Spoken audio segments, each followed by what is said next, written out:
Boa tarde, pessoal. Para que a gente prossiga a nossa análise sobre circuitos, nós faremos agora a adição de mais um elemento.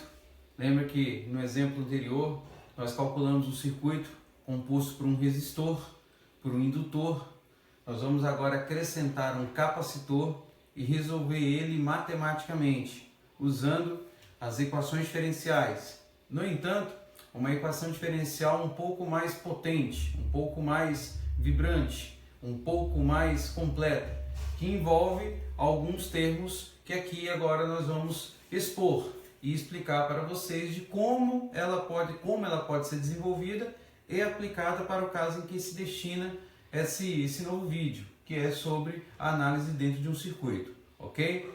A ideia geral é partir de uma equação diferencial de segunda ordem. O que é uma equação diferencial de segunda ordem?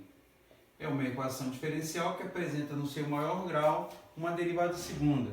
Ela é escrita normalmente em termos matemáticos como a ação de uma função p de x associada a uma derivada de segunda ordem, uma função q de x associada a derivada de primeira ordem, mais uma função r associada a y, igual a uma função g de x qualquer.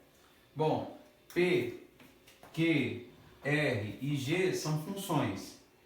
E o caso que nós vamos estudar aqui envolve a resolução dessa equação para o caso onde essa função g de x é igual a zero, que é um caso que nós vamos chamar de homogêneo.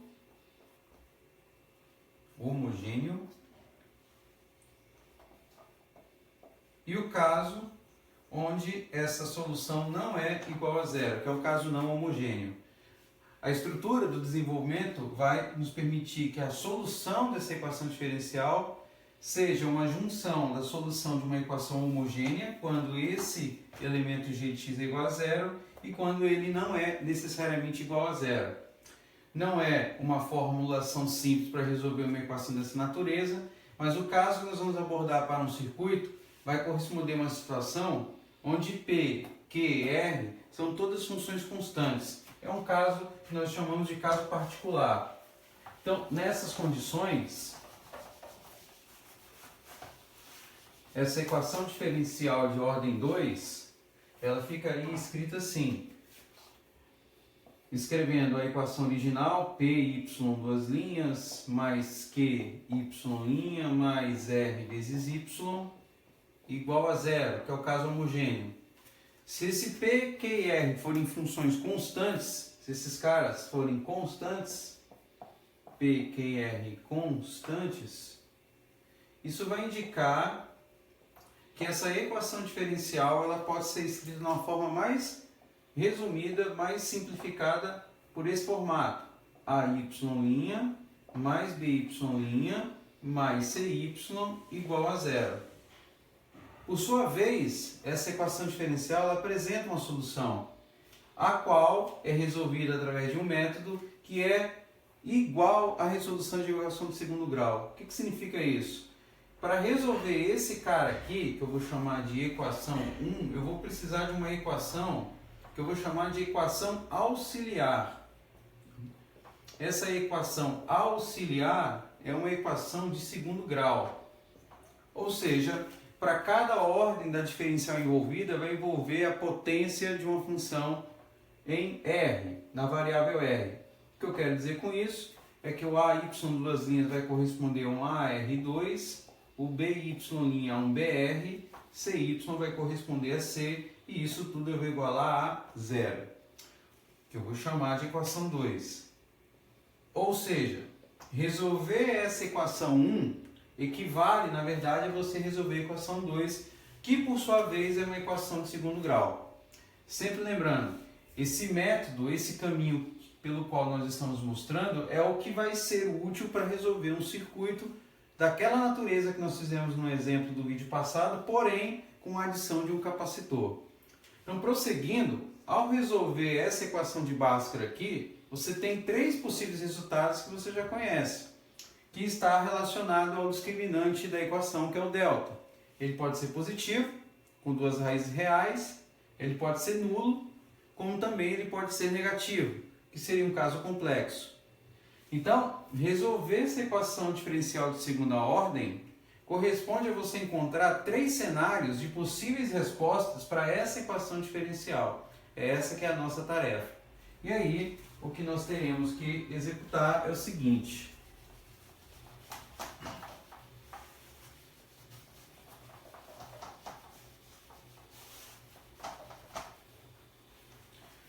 Resolvendo AR2, vamos colocar aqui, resolvendo AR quadrado mais BR mais C igual a zero, o que você está fazendo, na verdade, é resolver uma equação que apresenta esse aspecto. R igual a menos B, mais ou menos o discriminante da nossa equação, que é o delta, vocês lembram disso, 2 vezes A, onde o delta, como todo mundo deve lembrar, é P quadrado menos 4AC, onde o valor desse delta indica se você tem raiz real, nula ou negativa. Pois então, dependendo do discriminante dessa equação, você tem uma solução para cada caso que vai corresponder à solução daquela equação diferencial 1 da lousa anterior. Então, o que eu posso representar de modo resumido é o seguinte.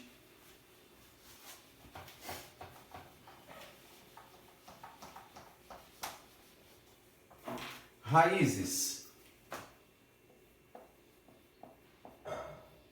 de AR2 mais BR mais C.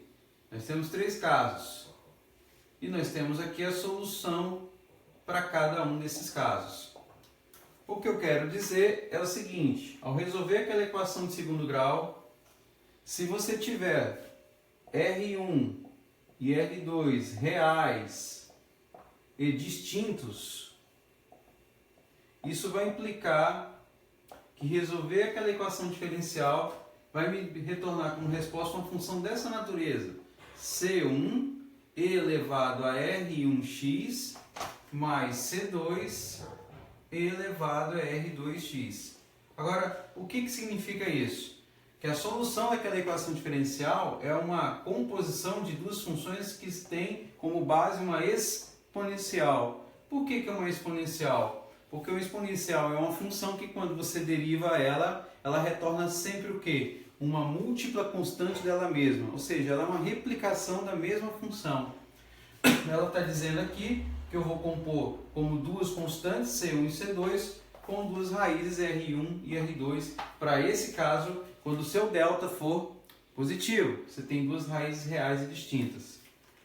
Se você tem R1 igual a R2 igual a zero, é o caso do delta nulo, então essa solução vai ficar escrita como C1 elevado a Rx mais x C2 elevado a Rx. Essa seria a solução para o caso onde seu delta é um delta nulo, correto? E para o caso onde R1 e R2 são complexos, o que significa isso? É o caso onde o seu delta é negativo. Isso implica dizer que a minha solução R ela é da forma alfa mais ou menos beta vezes J. O que significa isso? Alfa seria a parte real da sua solução e beta a parte imaginária ou complexa da sua solução. Então, só para lembrar, esse J aqui, ele vem da definição de um número complexo, onde ele é escrito como sendo a raiz quadrada de um valor negativo. Para esse caso, que é o caso que vai acontecer com maior frequência no caso de um circuito, a forma da solução também é um pouco diferente. Ela é expressa como y igual a e elevado a alfa x, que multiplica uma contribuição C1 do cosseno de beta x mais um C2 seno de beta x. Essa que é a solução geral. Resumindo, para resolver uma equação diferencial de segunda ordem, o caso homogêneo que é o caso que à direita daquelas equações que nós temos formadas por uma diferencial de ordem 2, uma diferencial de ordem 1 e uma função, no caso igual a zero, você pode ter três possíveis soluções que dependem do valor do delta. Se ele for real e distinto, positivo, você tem uma solução dessa forma. Se o delta for nulo, uma solução dessa forma. Se o delta for negativo, que extrapola o conjunto dos números reais, vai para os números complexos, então o R tem essa forma, alfa mais ou menos beta j, onde o alfa é a parte real e beta a parte imaginária, o que indica dizer que a nossa solução vai ser escrita nesse formato aqui. E escrever nesse formato indica que eu vou substituir os valores de alfa e beta nessa função e reconhecer essa como a resposta do meu exemplo, do meu exercício, o que vai acontecer para o nosso circuito. O que nós faremos agora é, usando a ideia de um circuito, aplicar o desenvolvimento dessa equação diferencial para poder resolvê-la, beleza? É o que a gente vai fazer agora com o próximo, uma próxima sequência, né? Então vamos lá.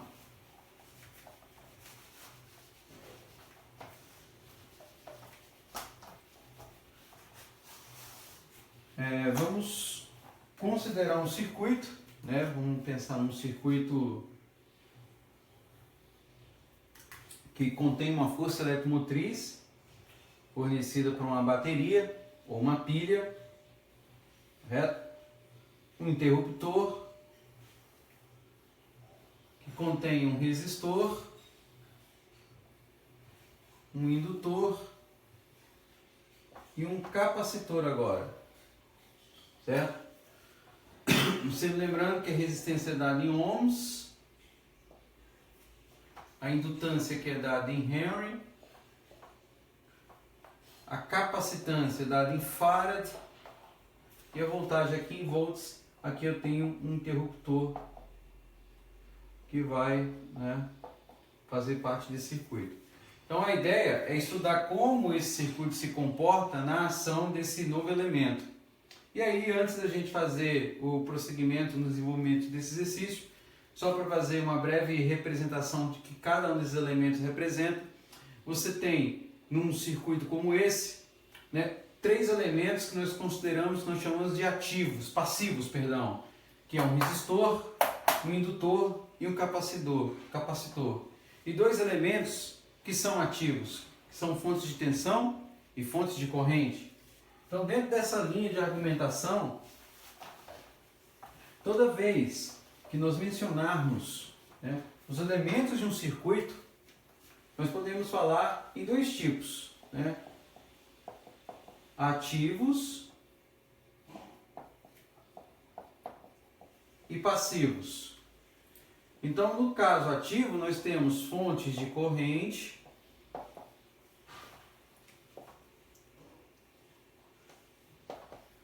e, no caso também ativo, fontes de tensão. Os elementos passivos, nós temos um indutor, nós temos o capacitor e nós temos o resistor, correto?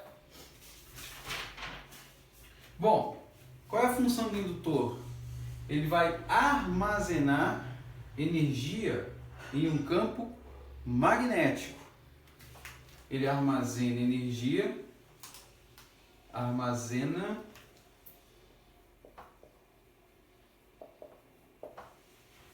em um campo magnético.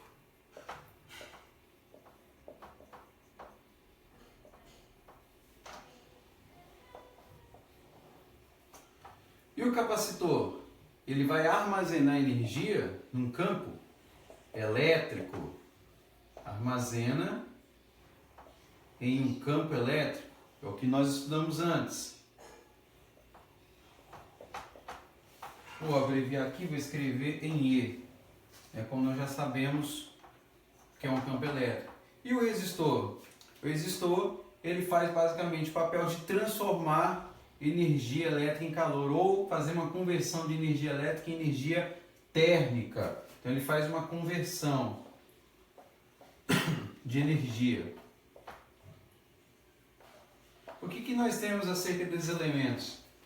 No caso do indutor, como a base dele é um campo magnético, ele pode fornecer uma força magnetomotriz para um elemento externo desse circuito, como por exemplo, o caso de uma bobina ou de um solenoide. Nenhum sistema de comunicação existiria se nós não tivéssemos um indutor. Por quê? Porque ele é a base do funcionamento de radares móveis e não móveis, radares e rádios.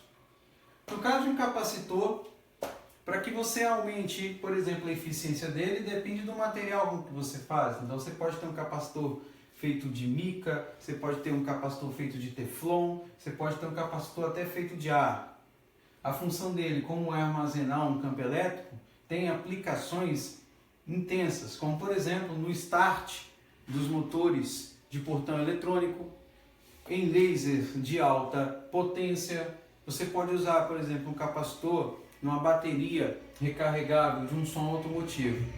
E o resistor, como nós já falamos antes, né, ele faz ele faz uma conversão de energia elétrica em energia térmica. Ele tem aplicação sobretudo no chuveiro elétrico, quando ele fornece calor à água, e também sendo bastante utilizado em circuitos eletroeletrônicos, ok? Com base nessa breve explanação sobre esses elementos passivos e ativos, nós vamos voltar, por exemplo, de um circuito, daquela figura que nós fizemos, e resolver um problema que envolve a determinação de uma função de carga e corrente que percorre o circuito naquele certo momento. Sempre lembrando que no caso do resistor, mais uma vez comentando, ele oferece uma medida, né, de oposição da passagem de corrente no circuito, que a gente considera, que a gente conhece como impedância, e que ela vai servir aí de base para que a gente determine as equações que regem o comportamento da carga e da corrente num circuito que contém esses elementos passivos aqui, beleza? Então vamos lá.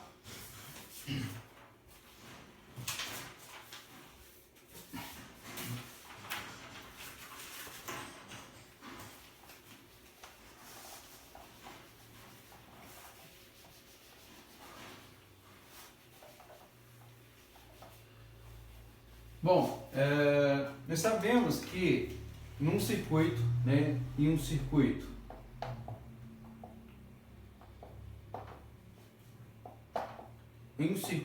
da natureza como nós estamos estudando, nós temos quedas de tensão devido a um resistor, devido ao indutor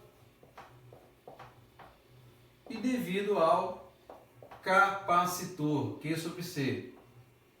Mais adiante, um alemão chamado Kirchhoff, ele mostrou que a soma das quedas de tensões desses três elementos é igual à voltagem fornecida pelo circuito.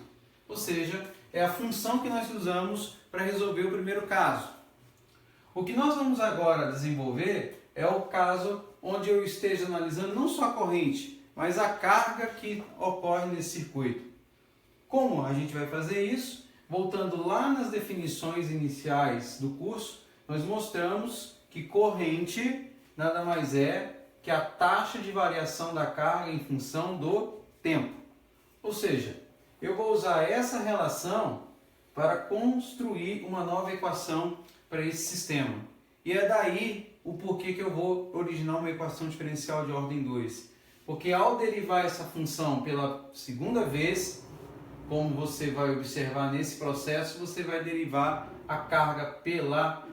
Aliás, quando você derivar esse cara pela segunda vez, você vai ter a derivada dessa função pela primeira vez. Como ela já foi derivada, então você vai ter uma derivada segunda dessa função. É isso que a gente vai fazer agora. Então vamos lá.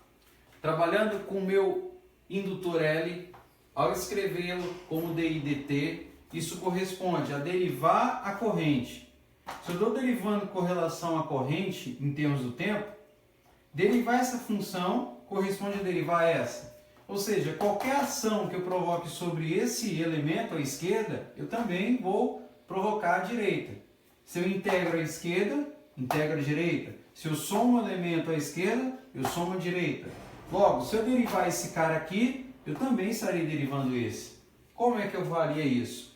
Se eu escrever a derivada de em relação a t, isso corresponde a derivar a carga mais uma vez. Isso indica que eu vou derivar a carga pela segunda vez. Ou seja, LD e DT vai se tornar LD2Q, DQ, DT2.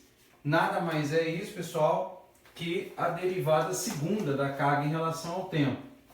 Então, repetindo, se o meu I é igual a Q' de T, eu posso escrever dessa forma também, significa dizer que se eu derivar o I pela primeira vez, eu estarei derivando o Q pela segunda vez. É a mesma coisa. Daqui eu escrevo RI como R vezes DQ dt, ou Q' de T, correto? Aqui eu não preciso fazer nada, repito, vai ficar Q sobre C, e aqui eu vou ter o meu I, certo? Isso aqui em função do tempo, isso aqui ainda em função do tempo.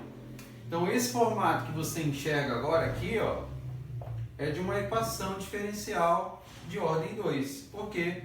Porque a derivada, o grau mais alto aqui, está numa equação com o termo 2, que é esse caso que você está vendo aqui. É isso que garante a você uma equação diferencial de segunda ordem. Então, com base nela e com base no que nós apresentamos antes sobre a solução de uma equação dessa forma, nós vamos resolver um problema de um circuito que contém um indutor, um resistor e agora também um capacitor alimentado por uma fonte de energia, correto? Sempre lembrando que o caso que nós vamos aqui abordar é o caso ainda contínuo. Nós não vamos trabalhar nesse exemplo com caso de corrente alternada. A gente vai partir do pressuposto que a fonte que eu tenho aqui, ela é contínua, que não ocorre variações em função do tempo. Então vamos lá. Vamos escrever um exemplo aqui com base nessa ideia.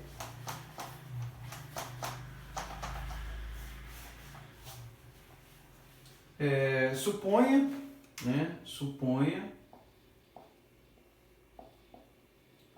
que eu tenha aí, suponha que eu tenho uma indutância que vale 1 Henry, uma resistência aí de 40 ohms e uma capacitância aí de 16 vezes 10 a menos 4 farad, correto?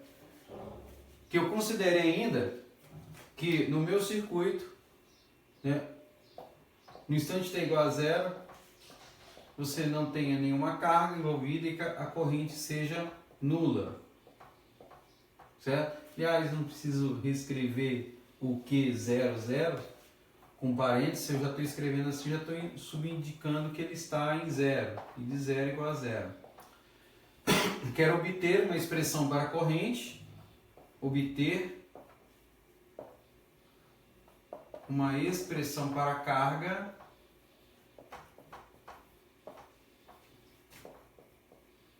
para Q, ET e I nesse circuito, correto? Com base naquela equação diferencial que eu escrevi agora há pouco.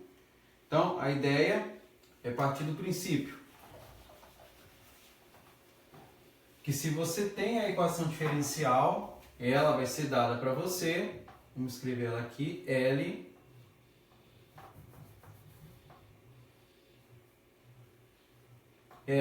vou escrever com atenção, esse aqui está um pouquinho apagado. L, vou colocar aqui Q duas linhas, que é o D2Q DT2, mais R, Q, mais Q sobre C, igual a E. Vamos considerar que a fonte, ou seja, a força eletromotriz, seja dada por uma pilha que tem uma voltagem de 100 volts, tá vendo? Caso contínuo. Não estamos falando do caso alternado ainda. Então, substituindo os termos nessa equação, ela ficaria escrita como Q duas linhas, mais R, aqui é Q', tá? R 40 Q' mais Q sobre C. Então ficaria Q 16 vezes 10 a menos 4. E isso tudo igual a 100. Daqui, sobretudo nesse termo, dá para você reproduzir de uma maneira mais simples, escrevendo o seguinte: Q2' mais 40 Q' mais 16 vezes 10 a menos 4 é a mesma coisa que 16 sendo dividido por esse elemento que aqui em cima passa 10.000. Se você fizer a conta, 10.000 dividido por 16, fazendo as contas aqui, você vai chegar em 625. Então 625Q igual a 100. E aí você tem uma equação diferencial. Essa equação diferencial de segunda ordem, percebe? Ela não é homogênea, porque aqui a constante não é zero. E aí vai vir uma outra novidade que nós vamos aqui mencionar durante a resolução. Para resolver essa equação, eu vou usar o método que nós expomos através da resolução de equação de grau 2 e obter uma solução complementar para ela. Porque existe uma outra formulação que me permite escrever uma solução particular, que tem a ver com o fato da função que está sendo oferecida do lado direito dessa equação. É o que nós vamos ver agora. Então, o princípio corresponde a resolver essa equação igualando a zero e depois fazendo ela com um valor igual a 100. Então, vamos lá. Solução homogênea. Solução complementar, caso homogêneo.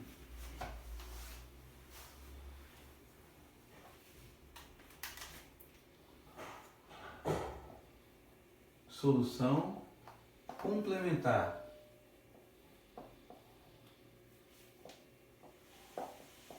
Que seria fazer essa equação ela igual a zero.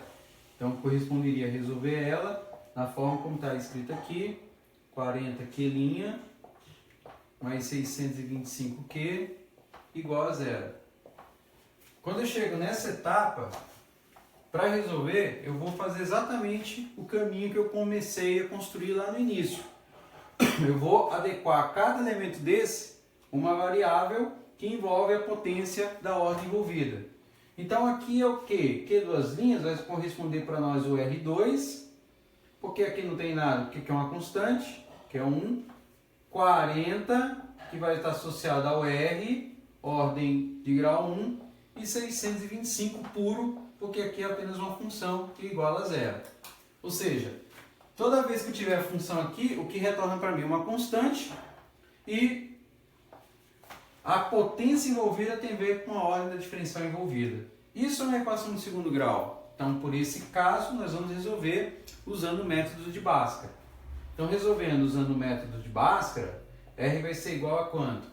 A menos B, eu tenho menos 40, mais ou menos, aí eu venho para o discriminante que é o delta, B quadrado, que seria 40 ao quadrado, dá 1.600, menos 4 vezes 1, que é 4, vezes 625, que dá 2.500, sobre 2 vezes 1, que é 2. Fazendo isso daí, eu tenho agora que R é igual a menos 40 mais ou menos raiz quadrada de menos 900 sobre 2. Quando você estudou equação de segundo grau, no domínio do conjunto dos números reais, quando você chegava nessa fase do problema, você parava. Por quê? Porque nos números reais você não contempla a resolução de raízes negativas. No entanto, quando você entra num corpo de conjunto maior, mais amplo, chamado conjunto dos números complexos, essa representação pode ser resolvida. E aí a ideia é trabalhar com a definição de número complexo, que indica o seguinte: olha, que J, você também conhece muito isso como a letra I, é dado pela raiz quadrada de menos 1. Aqui eu costumo usar o J e não o I, porque o I que a gente já tem trabalhado aqui no curso se refere à variável que a gente usa para corrente. Então, para não haver confusão, nós vamos adotar um J. Em muitos livros, em muitas obras de acionamentos elétricos, sobretudo em áreas de engenharia elétrica ou mesmo na engenharia mecânica, você vai encontrar o J como sendo o elemento representado para número imaginário. Bom, mas por que eu preciso dele? Porque para prosseguir e resolver essa equação, eu preciso reescrever nesse formato. Então isso implica dizer o seguinte, que se eu pego o meu J e elevo ao quadrado, isso equivale a escrever raiz quadrada de menos 1 ao quadrado. E ao fazer isso, o que vai gerar? Que J ao quadrado é igual a menos 1. Por quê? Porque você cancela o 2 à potência com 2 à raiz quadrada. E aí o que acontece? O meu R vai ficar escrito como menos 40 mais ou menos raiz quadrada. E aí, presta bem atenção, vai ficar 900 vezes J ao quadrado. Por quê? Porque 900 vezes menos 1 era igual ao menos 900, que é o que você tinha aqui. Vendo? Isso eu estou fazendo a troca colocando o meu J quadrado. Isso sobre 2. Portanto, meu R vai ser igual a menos 40, mais ou menos raiz quadrada de 900, que é 30, J ao quadrado, que é J, dividido por 2. Logo, a solução para R nesse caso é igual a menos 20, menos 40 por 2, menos 20, mais ou menos 30 por 2, 15, J. Ou seja, naquele quadro anterior de soluções, ele vai corresponder à terceira linha, onde você vai ter uma solução complexa. Então, esse menos 20 aqui é o que eu chamei lá de alfa, e esse 15 aqui é o que nós vamos chamar de beta. É a parte real e a parte imaginária da solução. Logo, ao resolver esse caso aqui, para o caso, sempre reiterando, caso contínuo, de corrente contínua, nós temos que o y ele vai ficar escrito como uma contribuição e elevada a alfa, que é menos 20. No caso não é x, é t, porque a gente está trabalhando com a função de carga e corrente em termos do tempo. C1 cosseno de beta, que seria o 15t, mais C2 seno de beta, no caso 15 em t. Certo? E seria a solução complementar do nosso circuitinho. No caso não é um y, a gente está trabalhando com carga, então a carga em função do tempo ela seria dada dessa forma. Daqui você já deriva e calcula a corrente? Não, porque eu ainda não conheço os valores dessas constantes no meu circuito. E aí que a gente vai prosseguir, é uma novidade, que ao resolver agora a minha equação diferencial de ordem 2, eu resolvi a primeira parte quando ela é igual a zero, que é o caso complementar, e agora eu vou fazer um caso homogêneo, que é o caso onde não homogêneo, perdão, que é o caso onde eu estou levando em consideração a função à direita da minha equação. O que significaria isso? Que seria um segundo passo. Eu retorno com a mesma equação, Q duas linhas, mais 40Q' mais 625 igual a 100, que é a voltagem fornecida no circuito. Nós acabamos de resolver esse cara, 625Q, para ele igual a zero, que é essa solução que a gente está enxergando aqui em cima.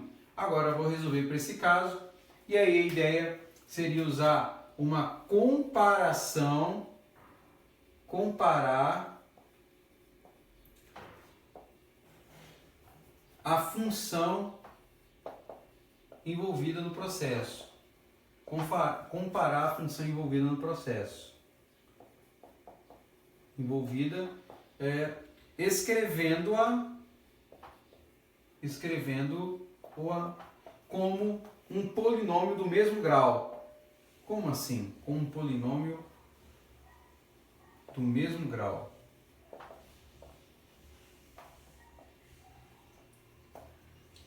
O que significa isso?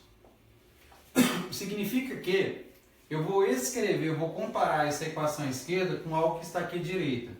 Aqui à direita eu poderia ter qualquer função. Poderia ter uma função senoidal, cossenoidal, poderia ter uma função potência, poderia ter uma função de primeiro grau, poderia ter uma função logarítmica. Para o caso de um circuito, normalmente as funções que nós vamos usar aqui são funções dessa natureza, que são constantes, ou funções variáveis no tempo. Nós vamos aprender que no caso de uma corrente alternada, a função que melhor descreve o comportamento é uma função trigonométrica, composta de senos e cossenos. Não é esse caso aqui. Então, o caso constante, e mesmo o caso de uma função não constante, você vai resolver do mesmo modo. Você vai repetir essa equação e escrever à direita uma função com um polinômio do mesmo grau do cara envolvido aqui. Ou seja, aqui não tem uma função constante, então eu vou escrever esse cara como sendo uma constante. Se fosse uma equação de segundo grau, escreveria ele aqui como uma equação do segundo grau. Se fosse trigonométrico, uma função trigonométrica. E assim sucessivamente. Essa que é a ideia que está por trás disso tudo. Então daí, para poder resolver,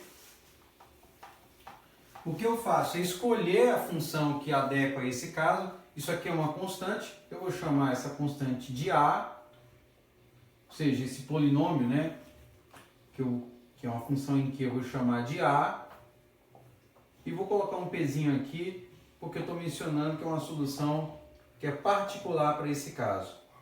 Ou seja, a função particular que eu quero atender é uma função que tem como sua impressão aqui uma constante, que é dada por esse polinômio 100. Ou seja, uma constante pode ser representada com uma letra como essa. Se fosse uma equação de primeiro grau, algo assim do tipo 100 vezes Q qualquer. Não, 100 vezes Q não. 100 vezes X. Então eu escreveria como um polinômio AX. É essa que é a ideia. Como aqui tem uma constante, escrever esse cara como uma constante. O segundo passo é você verificar quais são as ordens envolvidas aqui. Então você tem uma derivada de ordem 1 e uma derivada de ordem 2. Você vai substituir, a partir dessa função particular, as derivadas que você conseguir formar nessa função que você está enxergando acima. O que eu quero dizer com isso? Eu já tenho uma função em carga que eu chamo aqui a priori de constante. Então, a primeira derivada dela vai retornar quanto para esse caso? A derivada constante é zero e a derivada segunda, por sua vez, também é zero. O que significa isso? Que quando eu substituir essa solução particular nessa equação, eu não vou ter nada para substituir na derivada primeira, ou seja, esse termo não vai existir, e nada na derivada segunda, então esse termo também não vai existir. A única substituição que eu farei é aqui. Eu vou trocar o meu Q de P, no caso aqui, por quem? Por A, e calcular o valor dele comparando com essa constante aqui. Essa que é a ideia. Então, ao fazer isso,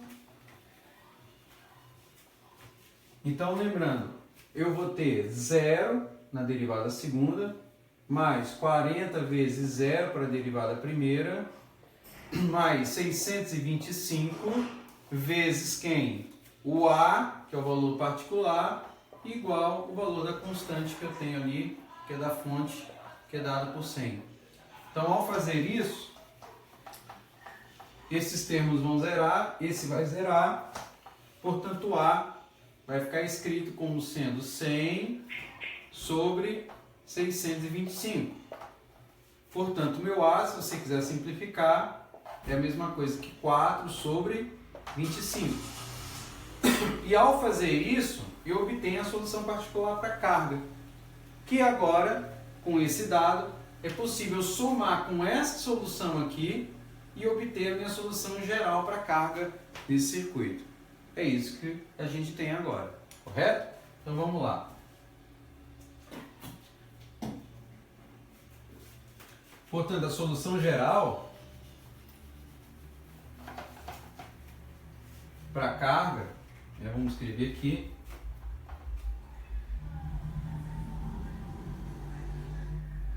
solução geral, ela é uma soma de uma solução complementar, essa que está aqui acima, mas a solução particular, que é essa que a gente obteve agora, né? Então, reescrevendo ela, você vai ter que Q é igual a exponencial de menos 20t. Vamos repetir toda essa função. C1 cosseno de 15t mais C2 seno de 15t mais 4 sobre 25. Então essa é a carga que percorre aquele circuito no instante t qualquer. Mas ele quer também uma expressão para quem? Para a corrente. Então o que eu preciso fazer? Se a gente sabe que a corrente é a taxa de variação da carga em função do tempo, então eu vou ter que derivar essa função, que é o que a gente vai fazer agora.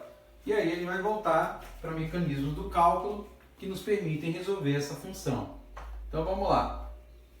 Aqui tem uma coisa que já é simples. Quando eu derivar essa constante, a derivada dela vai ser zero. O problema vai ser essa função aqui, porque existe aqui um produto de uma função exponencial com uma composição de senos e cossenos.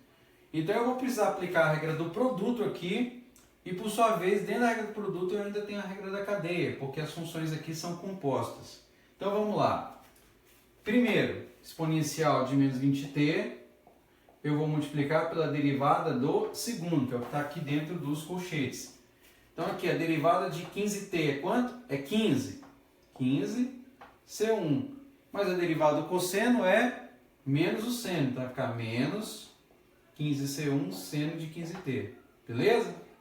Mais derivada de 15t, 15 C2, derivada do seno, cosseno de 15t. Fizemos a primeira parte. A segunda, pega tudo isso, deriva essa primeira. Vai ficar mais, vamos espremer aqui, C1 cosseno de 15t mais C2 seno de 15t, e tudo isso multiplicado por quem? Pela derivada exponencial de menos 20t. Quando você derivar isso aí, vai dar menos 20 exponencial de menos 20t via a regra da cadeia. Então o que eu tenho? Eu tenho essa solução para carga, eu tenho essa solução para corrente, e agora com as informações que foram dadas lá no enunciado, ou seja, considerando que a minha carga é zero, que a minha corrente no instante t é igual a zero, eu vou determinar os valores das constantes C1 e C2 para esse circuito. É isso que a gente vai fazer agora. Então vamos lá. Como é que eu faço isso? Substituindo onde tem t por zero, eu vou obter o valor da minha função. Então vamos lá. Quando eu trabalho Q0 igual a zero, eu vou substituir nessa função daqui. Então isso equivale a dizer que zero, que é o valor de Q0, é igual a exponencial de t em zero. Base elevado a exponencial zero é sempre 1, então vai dar 1. 1 que multiplica quem? Tudo que está aqui dentro. Então isso vai ser quem? Cosseno de 15 vezes zero, seno de 15 vezes zero. Então vamos fazer aqui detalhado. C1 cosseno de 15 vezes zero mais C2 seno de 15 vezes zero e soma com 4 sobre 25. Então daqui o que acontece? Que o seno de zero é zero, mas o cosseno de zero é 1. Portanto, o que sobrou aqui é 1 vezes C1 mais 4 sobre 25. Jogando 4 sobre 25 para a esquerda, ou isolando o C1, nós temos que o valor de C1 é igual a menos 4, 25 avos. Esse é o valor obtido para C1. E para o C2? Você vai calcular usando a outra condição sobre a corrente. Então, para fazer isso, nós vamos substituir a equação de baixo. Então, fazendo aqui, é a mesma historinha. Então, você vai ter, fazendo aqui em cima, π de 0 é 0, igual a 1, porque 1, t em 0, a exponencial elevada a 0 é 1. E aí nós vamos fazer as substituições já em zero. Então vai ficar menos 15 C1 seno de 15 vezes 0, acompanhando aqui, mais 15 C2 cosseno de 15 vezes 0, mais essa contribuição daqui, vamos lá, C1, que a gente já conhece, mas vamos substituir depois. Cosseno de 15 vezes 0, mais C2, seno de 15 vezes 0, e por sua vez, isso tudo multiplicado por menos 20, porque menos 20, porque base elevado ao expoente de 0 é 1, multiplicar menos 20 é menos 20. Então vamos lá. Aqui eu vou zerar, porque o seno de 0 é 0, mas aqui não, porque o cosseno de 0 é 1. Então você vai ter 1 multiplicado por 15, então vai dar 15 C2, tá vendo? Mais, cosseno de 0 é 1, então aqui vai ficar mais um C1, e aqui vai ser 0, porque o seno de 0 é 0. Porém, o C1 nosso vai multiplicar por quanto? Por menos 20. E isso tudo a gente sabe que vai ser igual a 0. Então aqui a gente iguala a 0. Correto? E aí eu vou ter que resolver essa equação agora. Então fazendo isso,